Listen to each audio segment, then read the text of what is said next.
Bismillahirrahmanirrahim.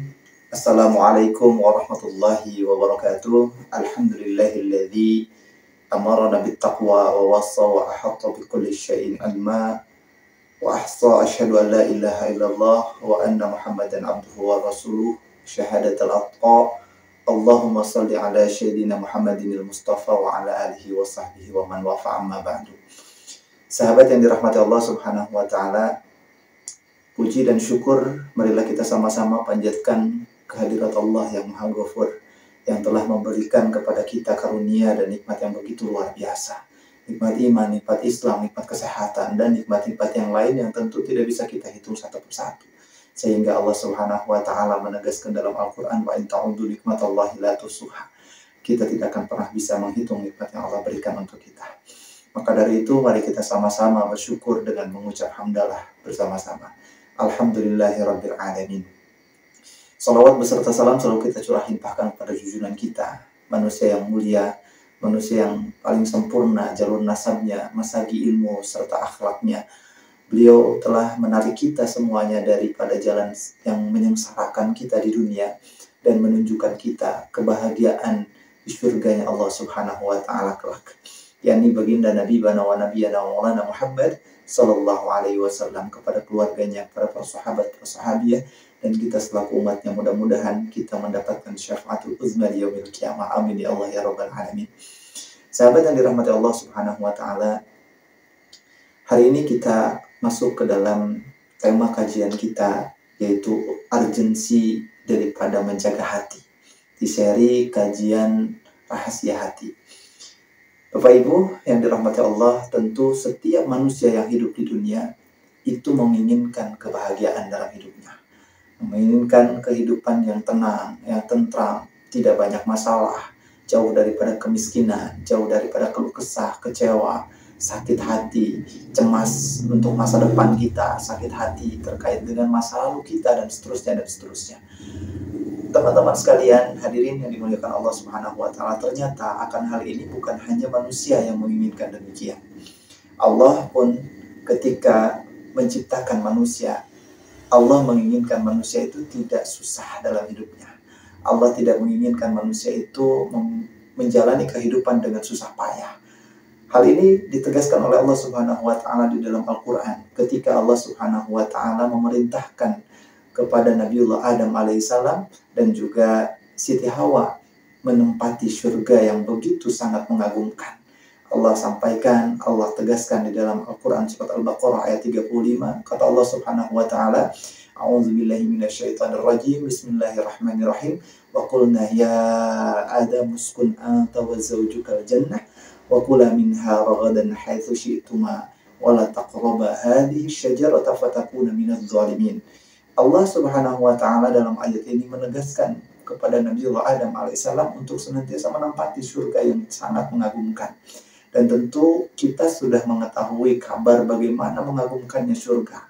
Mulai dari infrastrukturnya, yang dimana di surga itu ada sungai-sungai susu yang mengalir, dipan-dipannya terbuat daripada emas, dan luasnya seluas langit dan bumi ini. Di tempat yang mulia, yang sangat mengagumkan, yang didambakan oleh setiap manusia yang beriman kepada Allah Subhanahu wa taala, Nabiullah Adam alaihissalam diperintahkan untuk menempati tempat yang sangat-sangat agung. Bukan hanya sebatas itu, Allah Subhanahu wa taala mempersilahkan kepada Nabiullah Adam alaihissalam beserta istrinya Siti Hawa untuk menikmati hidangan-hidangan surga yang sangat-sangat nikmat, lezat. Allah memerintahkan kepada Nabiullah Adam untuk menikmati hidangan itu sesukanya Nabiullah Adam. Tidak ada batasan apapun dari arah manapun yang disukai oleh Nabiullah Adam alaihissalam. Namun Allah Subhanahu wa taala memberikan sebuah warning, memberikan sebuah perhatian untuk senantiasa Nabiullah Adam melakukan ketaatan kepada Allah Subhanahu wa taala dengan tidak mendekati satu pohon yang dilarang oleh Allah Subhanahu wa taala. Hal ini kemudian menandakan bahwa Allah Subhanahu wa taala memerintahkan kepada manusia untuk memakan hidangan, kenikmatan, keagungan yang Allah Subhanahu wa taala berikan untuk manusia tanpa dibatasi. Tapi tugas kita adalah satu, yaitu melakukan ketaatan kepada Allah Subhanahu wa taala. Dan kisah ini memberikan sebuah penegasan kepada kita bahwa kita itu harus melaksanakan ketaatan kepada Allah Subhanahu wa taala. Maka ketika kita melanggar ketaatan kepada Allah yang diperintahkan Allah kepada manusia, wala taqrabu hadhihi syajarata fatakuna minadh dhalimin. Kita akan menjadi orang yang zalim. Dan itulah yang kemudian dilakukan oleh Nabiullah Adam, yang menunjukkan bahwa manusia ini sangat-sangat lemah. Allah Subhanahu wa taala menegaskan dalam Al-Qur'an surat Al-Baqarah bahwa manusia itu sangat lemah. Karena syaitan tahu kelemahan manusia itu ada di dalam hatinya, maka syaitan kemudian membisik-bisikkan kepada hati manusia untuk senantiasa merasa was-was, merasa gelisah, merasa takut terhadap apa yang akan terjadi di masa yang akan datang. Sedih terhadap masa lalu yang telah ditinggalkan. Itulah syaitan. Sehingga Qul a'udzu birabbin nas, malikin nas, ilahin nas, min syarril waswasil khannas, alladzi yuwaswisu fi sudurin nas, minal jinnati wan nas. Kemudian syaitan menggoda manusia, menggoda Nabiullah Adam alaihissalam sampai akhirnya Nabiullah tergoda. Dan Allah Subhanahu wa taala memberikan sebuah pelajaran kepada Nabiullah Adam alaihissalam untuk senantiasa apakah Nabiullah Adam akan tenggelam kepada kesalahan yang diperbuatnya, dosa yang diperbuatnya, kemudian mengikuti hawa nafsunya, atau dia akan kembali kepada Allah Subhanahu wa taala dengan bertobat. Dan apa yang dilakukan Bapak Ibu yang dirahmati Allah? Nabiullah Adam kemudian bertobat kepada Allah Subhanahu wa taala dengan diabadikan oleh Allah Subhanahu wa taala doa Nabiullah Adam sebagai permintaan ampun kepada Allah Subhanahu wa taala, sebagai bentuk taubat Nabiullah Adam kepada Allah Subhanahu wa taala. Qala Rabbana zalamna anfusana wa illam taghfir lana wa tarhamna lanakunanna minal khasirin. Nabiullah Adam kemudian mengakui bahwa dirinya telah menganiaya dirinya sendiri. Allah Subhanahu wa taala kemudian mengampuni dosa-dosa yang kemudian dilakukan oleh Nabiullah Adam alaihissalam, dan Nabiullah Adam alaihissalam tergolong kepada orang-orang yang selamat. Kembali lagi kepada esensi bahasan kita adalah terkait dengan kebahagiaan. Manusia seringkali mencari dan kemudian berusaha untuk mendapatkan kebahagiaannya. Ada yang kemudian banting tulang, berangkat pagi pulang pagi untuk meraih kebahagiaan. Ada yang kemudian berdarah-darah, bahkan menghalalkan berbagai macam cara untuk mendapatkan kebahagiaannya. Namun Bapak Ibu yang dirahmati Allah, semakin kita berusaha, banyak di antara kita yang semakin merasa tidak bahagia. Bahkan ada yang kemudian sudah mendapatkan kebahagiaan itu sendiri dalam bentuk harta, dalam bentuk keluarga yang utuh, dalam bentuk karir dan lain sebagainya, tapi mereka pun ada yang merasa tidak bahagia. Karena sejatinya bahagia itu tidak bisa diukur dengan harta. Sejatinya bahagia itu tidak bisa diukur dengan keluarga yang utuh. Kebahagiaan itu tidak bisa diukur daripada setinggi apapun jabatan kita, karir kita. Tapi kebahagiaan itu ada di dalam hati yang bersih. Maka tema kali ini adalah urgensi menjaga hati, agar senantiasa kita mendapatkan kebahagiaan yang sejati. Bukan kebahagiaan semu, bukan kebahagiaan fata morgana yang hari ini kayaknya kita bahagia ketika kita punya harta, kayaknya kita bahagia ketika punya fasilitas, mobil, rumah, dan lain sebagainya. Kayaknya kita bahagia ketika jabatan kita tinggi, kayaknya kita bahagia, dan seterusnya, dan seterusnya. Sehingga kita takut kehilangan jabatan, kita takut kehilangan gaji, kita takut kehilangan rumah, kita takut kehilangan mobil yang masih kita cicil begitu. Bapak Ibu yang dirahmati Allah, itulah dampak daripada kebahagiaan yang semu. Itulah dampak daripada kebahagiaan yang fata morgana. Kita seolah-olah meraih kebahagiaan itu, tapi sejatinya tidak bisa kita mendapatkan kebahagiaan yang sejati, yang hakiki. Sehingga harta kita mewah, harta kita banyak, aset kita miliaran di mana-mana, tapi setiap hari kita seringkali dihadapkan dengan kondisi yang menyulitkan. Setiap hari kita dihadapkan dengan masalah-masalah yang selalu kita hadapi, entah itu di kantor, entah itu dengan tetangga, entah itu dalam keluarga, dan lain sebagainya. Sehingga banyak di negara-negara maju yang kemudian orang itu secara duniawi sudah bahagia, bisa dikatakan bahagia, akan tetapi mereka banyak yang stres, banyak yang bunuh diri, dan lain sebagainya. Karena ini, kebahagiaan itu tidak bisa diukur dari itu semuanya. Tapi kebahagiaan itu lahir daripada hati yang bersih. Itu sebabnya Allah Subhanahu wa taala kemudian menegaskan kepada kita di dalam surat Asy-Syu'ara ayat 89. Allah mengatakan kepada kita, yauma la yanfa'u malu wala banun. Suatu saat nanti anak-anak yang hari ini kita banggakan, yang mungkin kita berharap dengan anak laki-laki bisa melindungi kita di masa tua nanti, dengan anak perempuan bisa mengayomi kita di masa tua nanti, dan hari ini kita didik mereka, kita perjuangkan mereka, kita sayangi dan seterusnya dan seterusnya. Suatu saat nanti mereka ada kalanya tidak berguna untuk kita. Begitupun harta kita yang hari ini kita perjuangkan, yang hari ini kita mati-matian untuknya, yang hari ini kita sampai lupa akan melaksanakan ketaatan kepada Allah Subhanahu wa taala demi harta yang ingin kita raih, suatu saat akan tidak berguna untuk kita. Illa man atallah biqalbin salim. Kecuali seseorang manusia kembali kepada Allah Subhanahu wa taala membawa qalbun salim, membawa hati yang bersih. Bapak Ibu yang dirahmati Allah, ayat ini menegaskan kepada kita bahwa setiap manusia itu tidak akan selamat kecuali seseorang yang kembali kepada Allah Subhanahu wa taala dengan membawa hati yang bersih, hati yang selamat, hati yang qalbun salim. Maka Bapak Ibu yang dirahmati Allah Subhanahu wa taala, sangat-sangat penting untuk kita menjaga hati. Karena ternyata kebahagiaan itu bisa diraih, baik di dunia maupun di akhirat, tidak hanya dengan usaha kita sendiri untuk mendapatkan seberapa banyaknya harta. Tapi kebahagiaan baik di dunia maupun di akhirat itu dengan hati yang bersih. Karena sumber kebahagiaan bukan harta, bukan fasilitas, dan bukan anak-anak atau keluarga yang utuh, ataupun jabatan yang terus menanjak.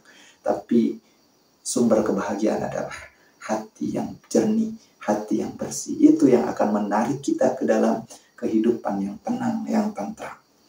Bapak Ibu yang dirahmati Allah Subhanahu wa taala, selain itu, kenapa kita harus menjaga hati? Urgensi daripada menjaga hati adalah bahwa li'anal qalba mawdi'un nadharillahi ta'ala. Hati itu adalah objek yang pertama yang dipandang oleh Allah Subhanahu wa taala. Hal ini ditegaskan oleh baginda Nabi Muhammad SAW di dalam sebuah hadisnya, Innallaha la yanzuru ila suwarikum wa amwalikum walakin yanzuru ila qulubikum wa a'malikum. Manusia itu dilihat oleh Allah Subhanahu wa taala ketika kembali kepada Allah nanti, bukanlah hartanya, bukanlah wajahnya. Karena sangat tidak adil ketika Allah melihat harta ataupun wajah. Karena wajah ada yang ganteng, ada yang kurang ganteng, ada yang sederhana, ada yang menor, dan lain sebagainya. Begitupun harta. Harta ada yang banyak, ada yang sedang, ada yang miskin, bahkan ada yang nggak punya sama sekali. Kalau itu semuanya, rasa-rasanya kita semuanya ahli neraka. Kenapa demikian? Karena kalau kita mendengar ada bansos yang akan dibagikan, tentu kita rasanya pengen, walaupun kita mobil punya, mau rumah, gitu ya. Itu artinya adalah kita tuh masih mental miskin. Kita masih mental miskin. Maka kalau Allah melihat harta kita, maka bisa jadi kita termasuk ke dalam golongan orang yang ahli neraka semuanya. Tapi Allah Subhanahu wa taala adil, melihat manusia bukan dari harta, bukan dari wajah. Kan tetapi Allah Subhanahu wa taala melihat, yang pertama kali dilihat oleh Allah Subhanahu wa taala qalbun, atau hatinya. Lalu kemudian Allah Subhanahu wa taala lihat manusia itu adalah amalnya. Kenapa kemudian amal menjadi yang kedua setelah hati? Karena amal itu bisa menipu, tapi hati, kebersihan hati ataupun kotornya hati itu tidak bisa disembunyikan oleh kita. Bapak Ibu yang dirahmati Allah, kita berbagi, bersedekah banyak, itu niatnya bisa berbeda-beda. Ada yang ikhlas karena Allah, dia akan selamat, tapi ketika dia bersedekah banyak, tapi niatnya adalah ingin dihargai oleh tetangganya, atau mungkin hari ini sedang ramainya kampanye supaya dapat konstituen pemilih bagi dirinya, maka tidak akan pernah menjadikan sedekah itu selamat ketika tidak dibarengi dengan hati yang bersih. Maka yang Allah lihat adalah hatinya dulu, barulah kemudian amalnya.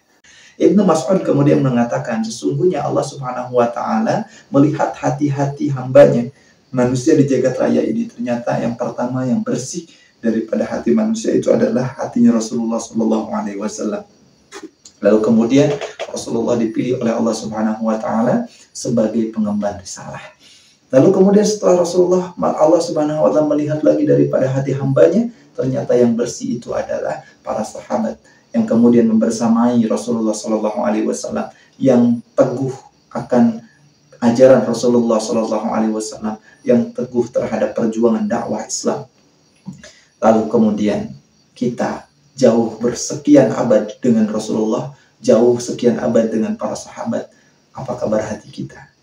Apakah kita bisa sebersih mereka? Tentu kita tidak akan pernah bisa bersih seperti mereka. Karena di zaman dahulu, di zaman Rasul pun, banyak orang yang munafik, banyak orang yang kemudian murtad kembali setelah Allah Subhanahu wa taala menghembuskan hidayah kepadanya. Maka Bapak Ibu yang dirahmati Allah, apalagi kita hari ini yang jauh sekian abad daripada Rasulullah, jauh sekian abad dari para sahabat, maka hendaknya kita semangat untuk membersihkan hati kita agar senantiasa kita kembali kepada Allah Subhanahu wa taala membawa hati yang bersih. Kemudian Bapak Ibu yang kedua adalah li'anna salahal jawarihi bi salahil qalbi. Baik buruknya anggota tubuh kita, baik buruknya amalan kita itu tergantung hatinya. Hal ini ditegaskan oleh Rasulullah dalam hadisnya, ala wa inna fil jasadi mudghah wa idza salahat salahal jasadi kullu wa idza fasadat fasadal jasadu kullu ala wa hiya qalbu. Di dalam setiap manusia itu ada yang namanya mudghah. Ketika mudghah itu wa idza salahat salahal jasadu kullu, ketika baik maka akan baik juga jasadnya. Dan wa idza fasadat fasadal jasadu kullu, ketika buruk maka akan buruk jasadnya. Para ulama mengatakan hati ini adalah ibarat rajanya. Sang raja ketika dekat cenderung kepada kebaikan, ketaatan kepada Allah Subhanahu wa taala, saleh kondisinya, maka akan memerintahkan kepada prajuritnya, yaitu anggota tubuh kita, untuk melaksanakan ketaatan kepada Allah Subhanahu wa taala.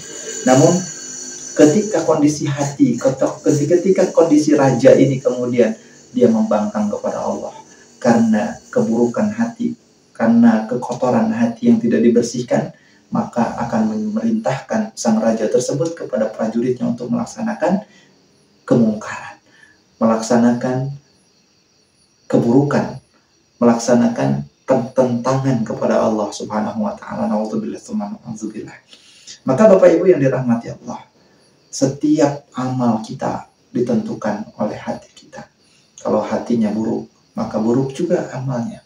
Maka ketika hatinya baik, maka akan baik juga amalnya. Maka kemudian yang ketiga Bapak Ibu yang dirahmati Allah, kenapa kita harus menjaga hati? Kenapa kita harus membersihkan hati? Li'anna qalba kathiru taqallubi.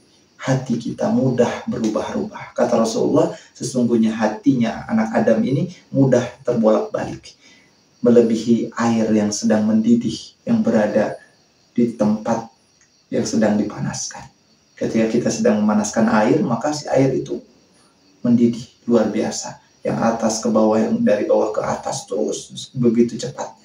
Maka hati manusia lebih cepat daripada itu berbolak-baliknya. Maka dari itu kemudian di dalam beberapa doanya Rasulullah SAW selalu meminta untuk diteguhkan hatinya, ya, agar senantiasa tidak mudah berbolak-balik, agar senantiasa istiqomah dalam ketaatan kepada Allah Subhanahu wa taala.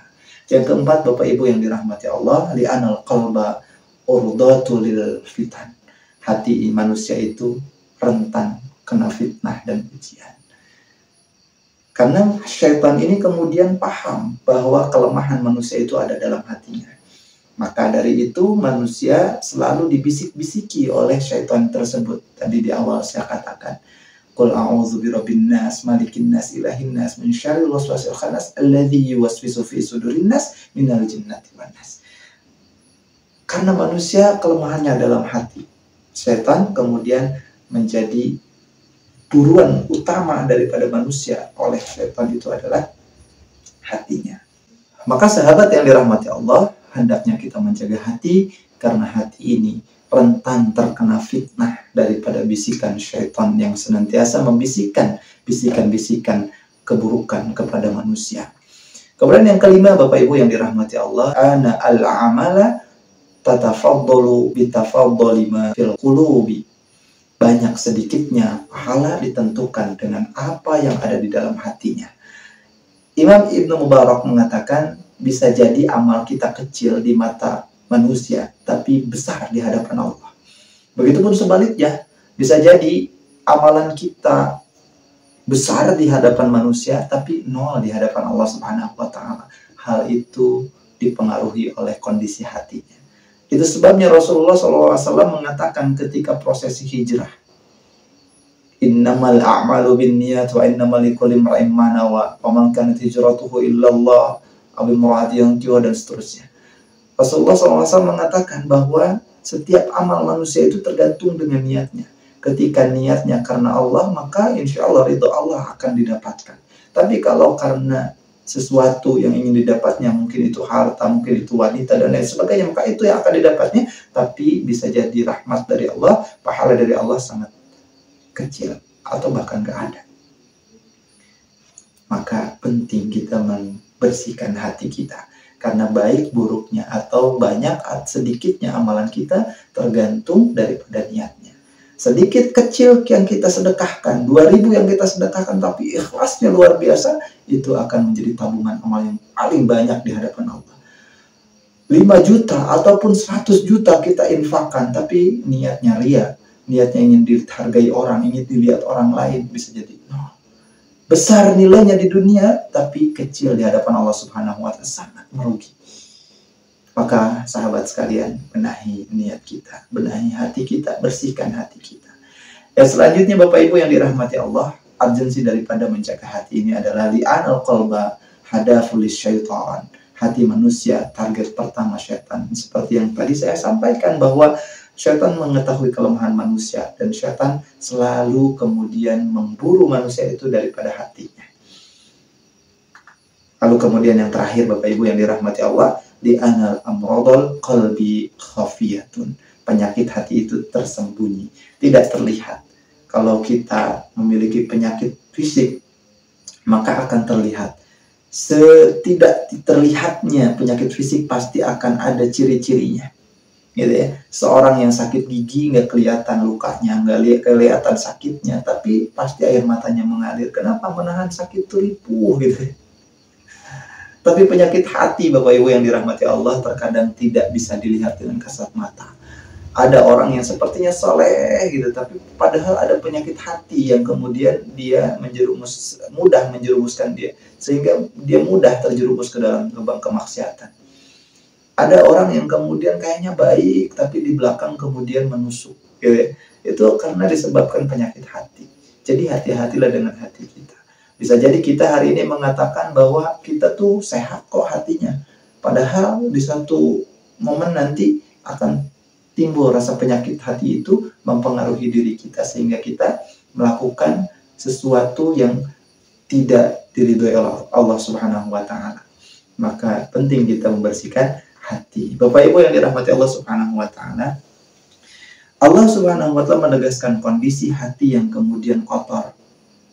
Kata Allah Subhanahu wa Ta'ala dalam surat Al-Baqarah ayat 74, Allah katakan, "Tsumma qasat qulubukum min ba'di dzalika fahiya kal hijarah aw ashaddu qaswah wa inna minal hijarati lama yatafajjaru minhul anhar wa inna minha lama yashaqqaqu fayakhruju minhul ma' wa inna minha lama yahbitu min khasyatillah wa mallahu bighafilin amma ta'malun." Kata Allah Subhanahu wa Ta'ala, "Tsumma qasat qulubukum min ba'di dzalika fahiya kal hijarah aw ashaddu qaswah." Kemudian setelah itu hatimu menjadi keras sehingga hatimu seperti batu, bahkan lebih keras daripada batu. Wa inna minal hijarati lama yatafajjaru minhul anhar. Padahal dari batu-batu itu pasti ada sungai-sungai yang kemudian airnya memancar, mengalir daripada sela-sela batu tersebut. Wa inna minha lama yashaqqaqu fayakhruju minhul ma', kata Allah Subhanahu wa Ta'ala, dan ada pula yang kemudian di antara batu-batu tersebut terbelah, lalu kemudian keluarlah mata air daripada batu tersebut. Wa inna minha lama yashaqqaqu fayakhruju minhul ma', dan ada pula yang meluncur jatuh karena takut kepada Allah Subhanahu wa Ta'ala. Tapi manusia kalau sudah keras hatinya tidak takut kepada Allah Subhanahu wa Ta'ala. Wa mallahu bighafilin amma ta'malun. Dan Allah tidaklah lengah terhadap apa yang kamu kerjakan. Ini kondisi hati manusia, kalau sudah keras maka akan lebih keras daripada batu. Padahal di antara batu-batu itu ada yang takut kepada Allah, mengalirkan air-air yang jernih daripadanya. Tapi hati manusia kalau sudah keras lebih batu, maka dia tidak ada rasa takut kepada Allah Subhanahu wa Ta'ala.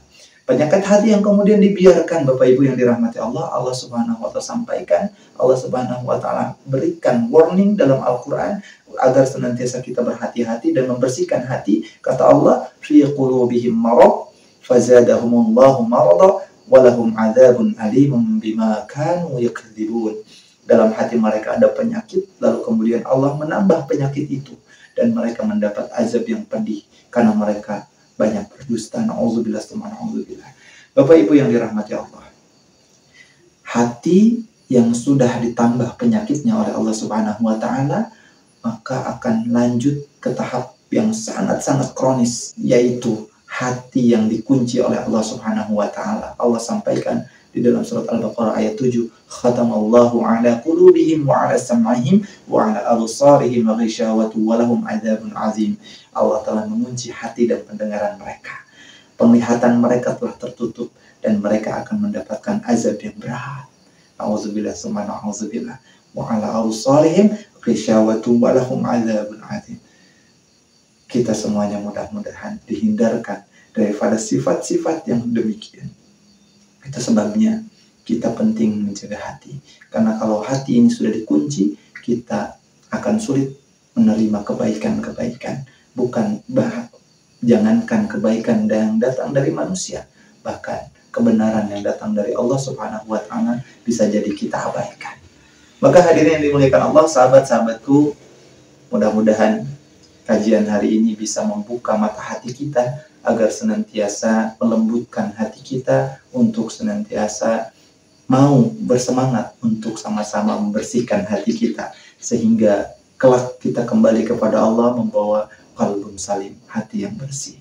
Insyaallah akan kita lanjutkan kajian ini di kajian selanjutnya di dalam tema rahasia hati, dengan tema-tema yang akan kita hadirkan kepada sahabat-sahabat semuanya, yang diawali dari tema hari ini adalah urgensinya kita menjaga hati. Dan insya Allah share yang kedua kita akan membahas tentang pembagian hati. Nanti hati itu akan dibagi, ada hati yang sakit, ada yang hati yang sehat, ada hati yang mati. Ini adalah untuk meng-cross check hati kita. Apakah hati kita termasuk kepada hati yang sakit atau yang sehat atau justru yang mati. Maka agar senantiasa kita paham dan kita segera mengobatinya agar tidak terjerumus, terkunci hatinya sehingga kita sulit menerima kebenaran, dan supaya kita kembali kepada Allah membawa hati yang bersih, yang selamat.